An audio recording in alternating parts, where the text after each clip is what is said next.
आमतौर पर दुनिया के तरक्की याफ्ता ममालिक जो है वहां पे कार्बन साइकिल जो है वो बिगड़ा हुआ है और उनकी वजह से बाकी ममालिक भी मुतासिर हो रहे हैं। कार्बन फुटप्रिंट कम करने के लिए कई इकदाम किए जा सकते हैं। मिसाल के तौर पर तवानाई इन तरीकों से पैदा की जाए कि उनमें कार्बन डाइऑक्साइड ना निकले। कोयला जला के आप ना करें, तेल जला के आप ना करें, आप पानी से बिजली पैदा करें, आप सोलर से बिजली पैदा करें, आप विंड से बिजली पैदा करें। इस तरह से बिजली पैदा करें कि उसमें आपको कोई चीज जलानी ना पड़े, कार्बन डाइऑक्साइड आपको हवा में ना छोड़नी पड़े। जरा आमदरफ्त में आप बायोफ्यूल का इस्तेमाल करें, गाड़ियों में कम से कम इस्तेमाल करें और कार्बन डाइऑक्साइड के अखराज में कमी लाएं। ऐसे इंजन बनाए जाएं, इनफरादी तौर पर इकदाम उठाए जाएं कि इंसान पैदल चल सकते हैं, साइकिलें चला सकते हैं। ये चीजें तो मुमकिन नहीं है, लेकिन फिर भी ऐसे इंजन, ऐसी चीजें इस्तेमाल की जाए जहां पे कम से कम कार्बन डाइऑक्साइड बाहर निकले और दुनिया को मुतासिर करे। दुनिया में जो सबसे ज्यादा मुल्क दुनिया को तबाही की तरफ लेकर जा रहा है गैसेस के अखराज की वजह से, कार्बन छोड़ के, वो चाइना है। 9.3 गीगाटन, 9.3 गीगाटन बहुत बड़ी मिकदार है। और इससे आधी मिकदार है दूसरे नंबर वाले मुल्क की जो अमेरिका है, 4.8 गीगाटन।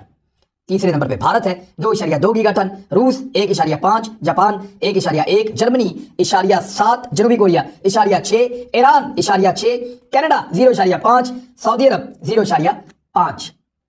ये मुल्क इतनी कार्बन छोड़ रहे हैं, इस दुनिया की तबाही का बायस बन रहे हैं। टॉप 10 मुल्कों में पाकिस्तान का नाम नहीं है, टॉप 15 मुल्कों में पाकिस्तान का नाम नहीं है, टॉप 20 मुल्कों में भी पाकिस्तान का नाम नहीं है। पाकिस्तान इस दुनिया को तबाही की तरफ नहीं ले जा रहा, हमारा हिस्सा ना होने के बराबर है, इतनी बड़ी आबादी होने के बावजूद। लेकिन ये मुल्क दुनिया को तबाह कर रहे हैं। पैसे वाले मुल्क हैं, बड़े मुल्क हैं। पाकिस्तान की बदकिस्मती यह है कि पाकिस्तान के चारों तरफ वो मुल्क है जो बहुत ज्यादा कार्बन छोड़ते हैं। हम जितनी मर्जी मेहनत करें हमारी मेहनत जाया हो सकती है। जैसा कि चाइना है, जैसा कि इंडिया है, जैसा कि ईरान है और रशिया है, ये टॉप 10 के मुल्क हैं जो गैसेस का इखराज कर रहे हैं, जो कार्बन साइकिल को बिगाड़ पैदा कर रहे हैं, और उसके असर पाकिस्तान के ऊपर भी आते हैं। पाकिस्तान 2020 के डाटा के मुताबिक दुनिया के उन 5 पहले ममालिक में शामिल था या 5वें नंबर पे था जो ग्लोबल वार्मिंग से मुतासर हो रहे हैं। यानी हमारा हिस्सा कोई नहीं है ग्लोबल वार्मिंग में, बल्कि हम तो पौधे लगा रहे हैं। और पाकिस्तान तहरीक इंसाफ के दौरे हुकूमत में तो हमने बहुत ज्यादा पौधे लगाए हैं। यानी clean green programme Pakistan Tehreek Insaf ने किया, 10 बिलियन ट्री सुनामी के प्रोग्राम के तहत बेशुमार पौधे लगाए। और अभी भी बहुत बड़े पौधे लगाने की एक और तंजीम चल रही है। सिंध में 215 मिलियन, पंजाब में 65 मिलियन, बलूचिस्तान में 10 मिलियन और खैबर पख्तूनख्वा में 185 मिलियन, गिलगित बल्तिस्तान में 5.5 मिलियन, जबकि आजाद जम्मू कश्मीर में 22 मिलियन पौधे लगाने का एक हदफ मुकर्रर किया गया है। तो पाकिस्तान इसमें हिस्सा बहुत अच्छे से डाल रहा है, लेकिन पाकिस्तान की तबाही की जिम्मेदार उसके आसपास के ममालिक हैं। अगर दुनिया को बदलना है तो इन सब लोगों को मिलकर आवाज उठानी पड़ेगी। देखिए, अमीर लोग अपना पैसा बनाने के लिए हवा में कार्बन छोड़ रहे हैं, गरीबों को उसमें सिर्फ तनख्वाह मिलती है। लेकिन जो माहौल तबाह हो रहा है वो अमीर और गरीब का मुश्तरका है, वो सबके लिए है। तो इस दुनिया को महफूज बनाने के लिए बहुत बड़ी कैंपेन चाहिए आलमी सतह पर। आप सब भी उसमें हिस्सा डालें और पौधे जरूर लगाएं, क्योंकि जितने आप जंगलात लगाते जाएंगे आप अपने आसपास के माहौल को कम से कम उतना महफूज करते जाएंगे। आप मैक्सिमम महफूज अपने आप को ऐसे ही कर सकते हैं कि आप पौधे लगाएं। अब पाकिस्तान ने एक और वर्ल्ड रिकॉर्ड लगाया, गुजरावाला में रिकॉर्ड लगा। 1 मिनट के अंदर 50,000 पौधे लगाने का पाकिस्तान ने वर्ल्ड रिकॉर्ड लगा दिया। गुजरावाला के बच्चों ने लगा के दिया है। इससे पहले ये वर्ल्ड रिकॉर्ड इंडिया के पास था, उन्होंने 1 मिनट में 37,000 पौधे लगाए थे। पाकिस्तान ने 50,000 लगाकर फिर चैलेंज दिया इंडिया को। तो मेरे ख्याल में ये है हेल्दी एक्टिविटी। अब ये होना चाहिए, दुनिया को इस तरफ चलना चाहिए। लाहौर में एक बहुत बड़ा मियावाकी जंगल लगाने जा रही है गवर्नमेंट, और ये बहुत बड़ा कदम है। इस किस्म के जंगलात, वर्टिकल प्लांटेशन, दुनिया भर में जंगलात को बनाना, बचाना और उसके बाद एनर्जी के वो सोर्सेज लेकर आना जिनमें हवा में कार्बन कम से कम छोड़ी जाए। अब ये दुनिया की रिस्पॉन्सिबिलिटी है। दुनिया के तमाम दिमागों को मिलकर बैठना पड़ेगा, वरना ये दुनिया हमारे रहने के लिए महफूज जगह नहीं होगी। अब तक के लिए इतना ही। अपना ख्याल रखिएगा, अपने इस चैनल का भी। अल्लाह हाफ़िज़।